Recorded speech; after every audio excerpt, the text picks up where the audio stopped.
Welcome, my name is Gabriel and I'm a co-developer of the REI3 application platform. Today we're going to take a look at the form editor, how to use it and how to build nice looking interface with it.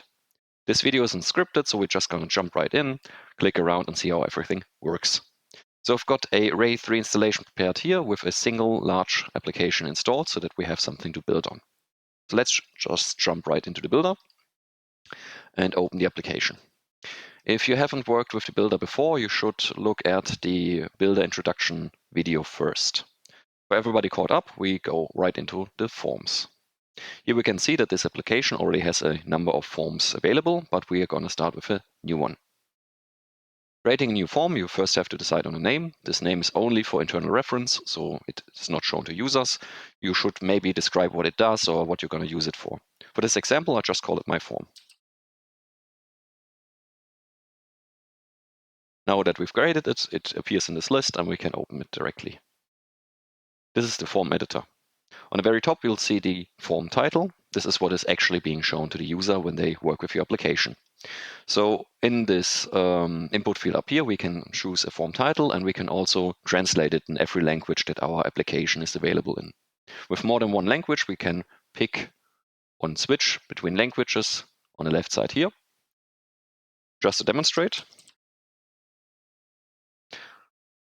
And in German.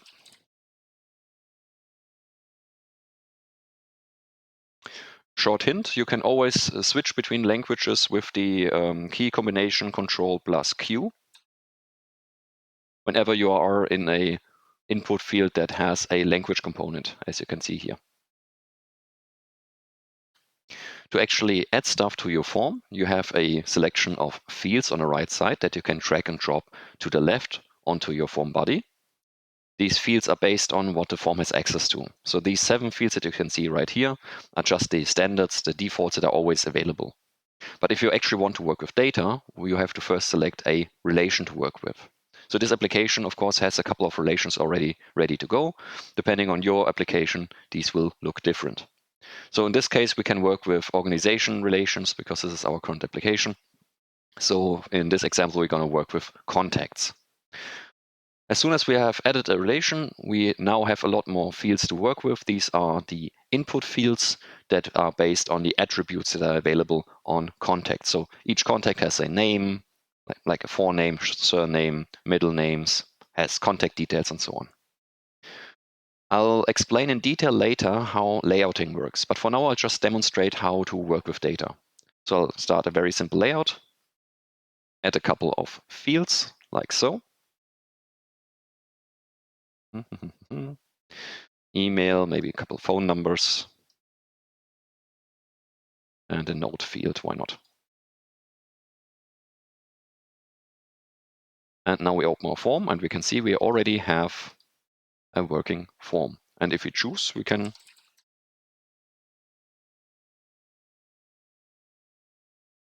create data already. So this is how we basically create our first form. We add some attribute input fields to our form. And on the right side, we've selected what data we want to work with. As you can see here, this relation has a couple of options available. The first one we'll explain later in detail. This is just about how to add more relations. But for this particular relation, we have the default settings for CUD, which is create, update, and delete, which means if I have create active, I can create new records. If I disable this option, everything is read-only. I can just read data if I select something first, but I cannot create new data sets.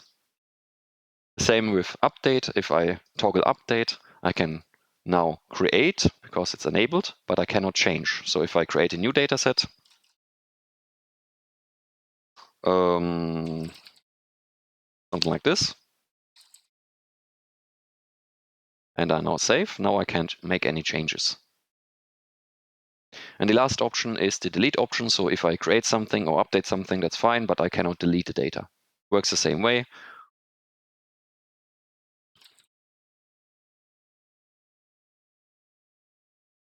I can create, I can even make changes, but the delete button is grayed out. I can't delete.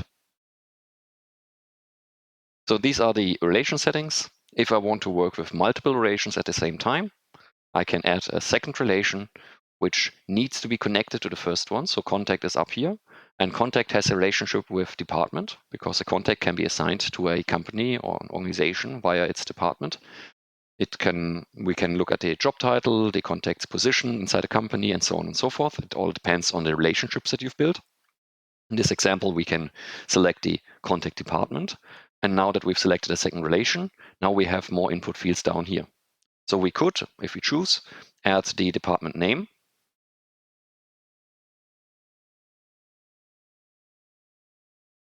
And now if this contact that we would create has a department assigned, the department name would be shown here.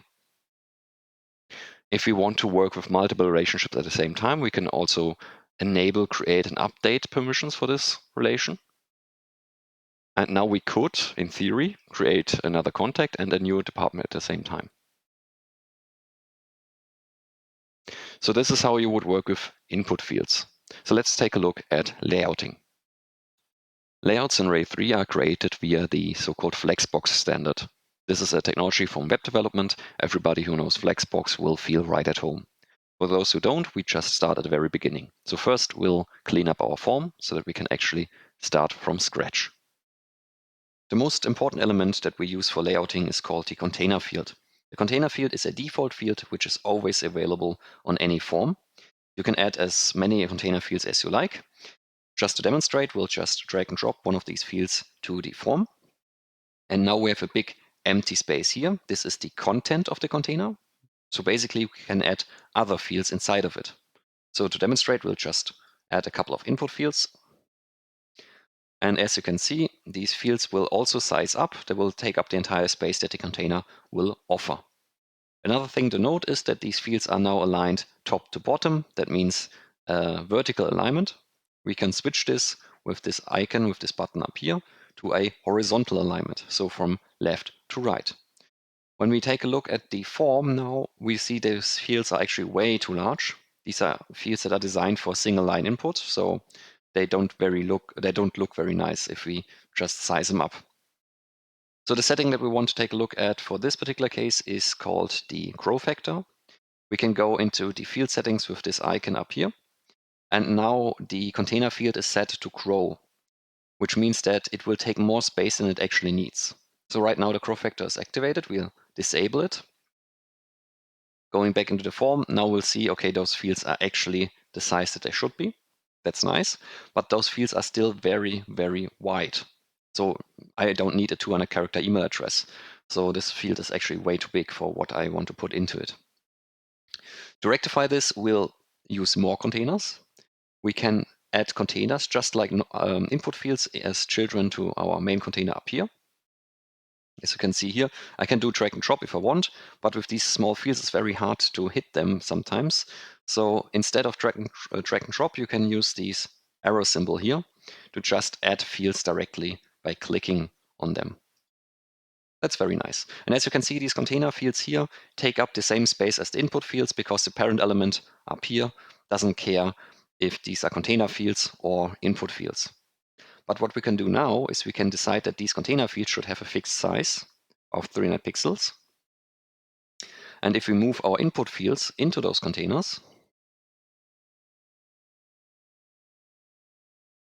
we can see now these input fields have a much more sensible width. I was quite fast with what I did there, so I'll explain a bit slower. We have our so-called base size. So we go back into our container settings. And as you can see, we have a base size of 300 pixels. On our parent element, we have no base size. We have the option set to automatic. The idea is the following. Automatic means that the field grows as much as it needs to. There's nothing that stops it from growing. There's no base definition of how large this field actually should be.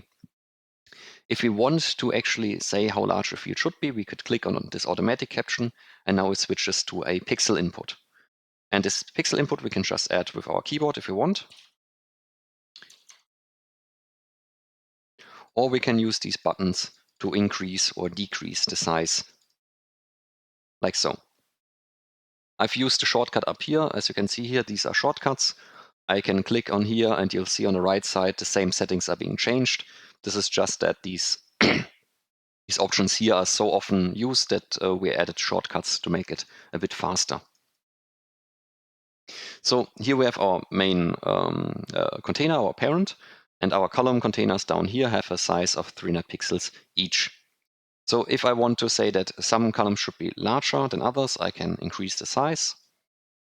And now we'll see the first column here is larger.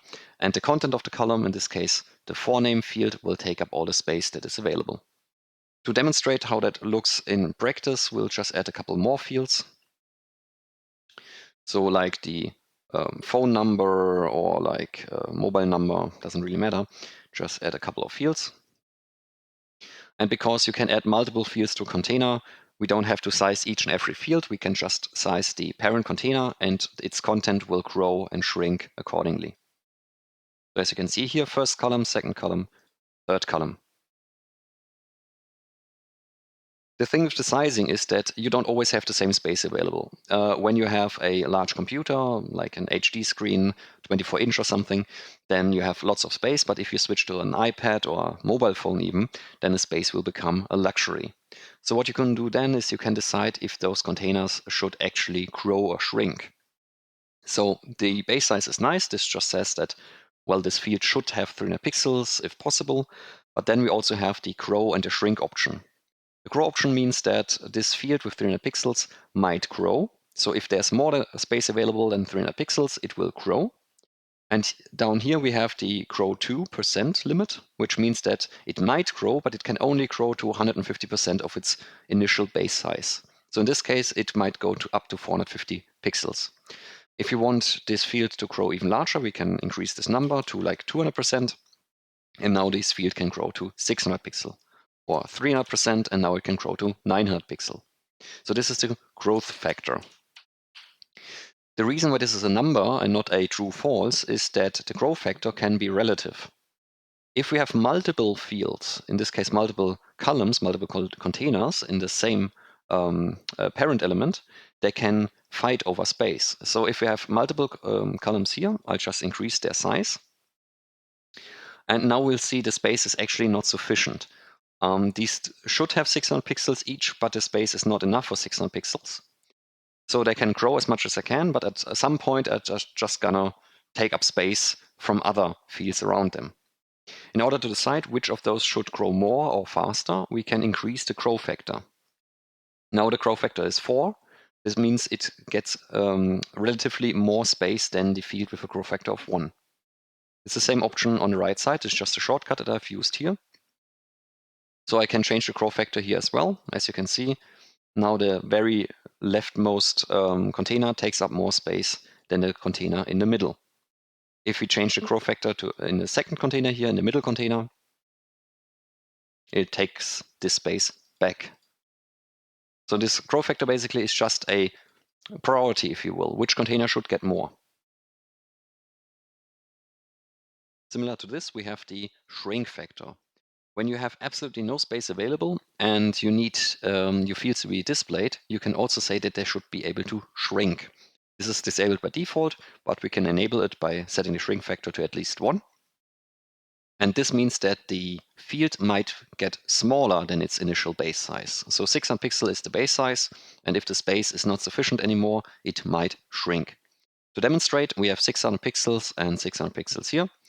And now I increase the size of the other fields. And now, because the shrink factor is active, this field might take up less space than the 600 base pixels that it should have.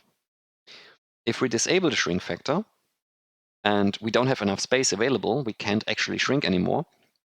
Now we get this problem here that one of our container fields actually is displayed outside of the main form.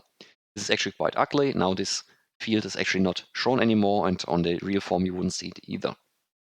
To avoid this situation, you can either enable shrinking, so now our fields can shrink. This is one option.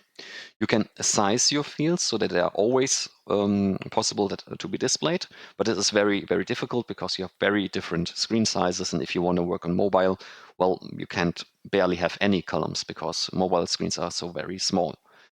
There's another option that you can do, going back to the situation that we don't want to have. You can also enable the so-called wrapping mechanism. This is on the parent element. This is this icon up here. And if you enable wrapping, then the fields will go to the next line. So right now we have a horizontal layout. We don't have enough space for all fields. The base size cannot be satisfied. So by enabling wrapping, the field will just go to the next possible line. So this is one of the ways that you can deal with smaller screens. If you have wrapping disabled, you really need to make sure that your stuff can actually fit on the screens. So wrapping is usually a very good idea. So let's clean up and look at some other common use cases and layouts that we might want to create. So I'll just move that back to a nice looking 300 pixel layout. So let's just say that we now have a 3-column layout up here, but we want a second area on our form that has only 2 columns. So we do that by adding another parent container here, adding a couple of sub-containers, align them left to right, and we want those to be aligned with the first column layout up here. These have 300 pixels each, so 3 times 300 is 900 pixels. So for our 2-column layout, we can set those to 450 pixels each. So we take up exactly the same space. And now we can add a couple more input fields to actually show how that would look like. So just a couple of examples up here. And if we now open our form, we'll see we have a 3-column layout up here and a 2-column layout down here. But you can do much more than that. One of the things that is very powerful if we increase our column container size here is that we can not only put everything to the left, for example. As you can see here, all our fields are starting on the left side, but we can also go into the container settings and we can change the alignment of these fields. We can say they should start on the right side, for example, or in the center. Or we can align the items inside of our horizontal axis to be centered or start at the end. So we can put fields at, for example, the start left, or we can add them to the bottom left or to the bottom right, and so on and so forth. So this gives you the option to build very powerful layouts. One example, very popular, we have on the left side a 2-column layout, on the right side a couple of smaller fields for metadata. So this we could achieve by putting our content with space in between. So we have a left side and a right side. And then we can add a couple of sub-containers to our left side to create another column layout. So like this. Adding more fields to demonstrate. Now we have a left side with 2 columns and a right side with 1 column. So this is basically how you do layouting in REI3. You choose your containers, you choose certain sizes, how large they should be, and then you decide on whether they can grow or shrink, whether they can wrap, and how large they can get. And you can play around with these things. And when you go into different screen sizes, then you really need to play around to actually make something that works in all situations. So as an example, I have a finished form here. This looks very similar to what we've been doing so far. Just to open it quickly, you can see this is a 2-column layout. We have left side, right side. Within the left side, we have another 2-column situation going on here, so that we have smaller input fields. That is nice. Down here, we have a different sized column layout with, I think here we just have a very large nodes field. That's why we made this so big. And down here, we want similar sized columns. And this layout is optimized for different screen sizes. So if we just simulate that, we can see these fields can shrink and grow up to a certain size, because larger would look quite unnerving and would not be very usable. But if we go way too small, you can see at some point they're going to wrap, as you can see here. And if we're on mobile, this is simulated, but this is how about it would look like on mobile. You see almost anything wraps. Then you can just scroll from the very top to the very bottom. We don't lose any inputs, but it all wraps around so that it fits on a mobile screen. Going back to the form, you can see the wrapping option is activated on many different elements, not on all, because some are so small that they don't need to wrap. For example, forename, surname, they're always next to each other. They don't need to wrap particularly. So this is how you would actually design forms. And if you install other applications, if you look around, you see there are very different forms available that are designed in different ways for different purposes, basically. So going back to our initial form. So we're back here, feels comfortable. We're now going to clean up and take a look at our input fields. Just like container fields, our input fields have their own unique settings. So going into one of those, we can see that they are very different. Container fields are concerned with layouting, sizing, and stuff like that, while data and input fields are just concerned with, well, data and how it's displayed and how we work with it. So in this particular case, we have one of our input fields. If you don't choose a unique field title, the attribute title will be used instead. As you can see here, these are the attribute names. But if you want to override it, you can go in here and say, okay, this is a very important notes field, exclamation mark. And now that you have an overwritten field title, it's being displayed here on this form. You can also add an help text, which will be shown as a context help below the field itself. We can add icons for recognition or to explain what something is about. We can also change the default state, whether or not the field is actually being shown to a user, or if it's read-only, or if it's a mandatory input. We can also hide fields on mobile devices to save space. We can set min and max values, or even the length, depending on whether it's a numeric attribute or a text attribute, like the maximum number of characters in a text field, for example. But much more interesting, we can change the display option. So depending on the type of attribute, we might want to show it in different ways. So in this case, I have a notes field, and the notes field might want to be, well, multiple lines of text, not just a single line. By default, text input is a single line. So to demonstrate, I'll just create another container down here, move the field inside of it. And then when I open the form, I have a single line input. This is not very useful and doesn't look very nice. If I want this to be a multi-line input, I can go into the field settings and change the display option to text area. Now with text area, I have multiple lines of text, so I can write larger blocks of text. That's nice. But I can also switch this to a so-called rich text, which means I get a full-sized text editor.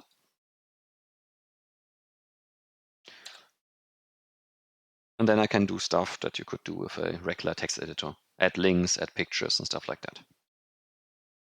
So these display options are dependent on the attribute type that is behind that. So in this case, it's text. So we could do a password field, which would mask the input, and then you have a copy button, if you will. We have color options, so like a drop down where you can actually pick your color. We can do emails, telephone numbers, URLs, where you can click on them to, open a new email in your local editor and stuff like that. If you have numeric fields, then we can do stuff like date and time handling. We can also do value sliders. So from 1 to 100%, for example, or priority 1 to priority 5, stuff like that. So these display options are dependent on what we actually have as an attribute behind that. There are many more options like copy to clipboard and stuff like that, but some of these are related to more complex topics that we're going to discuss in future videos. So, for example, very powerful, we have the form states. Here we can create definitions of when you enter something in field 1, field 2 should be hidden. Or if you add a specific value in field 2, field 3 should be read-only and stuff like that. Very powerful. You can use a lot of inputs to affect your form in different ways. But again, different video because it takes a bit of explanation, and yeah, this is long enough as it is.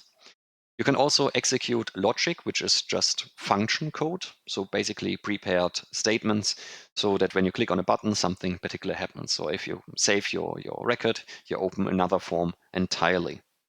There are even more options available for the form itself, but to go over everything that is available will totally explode the scope of this video.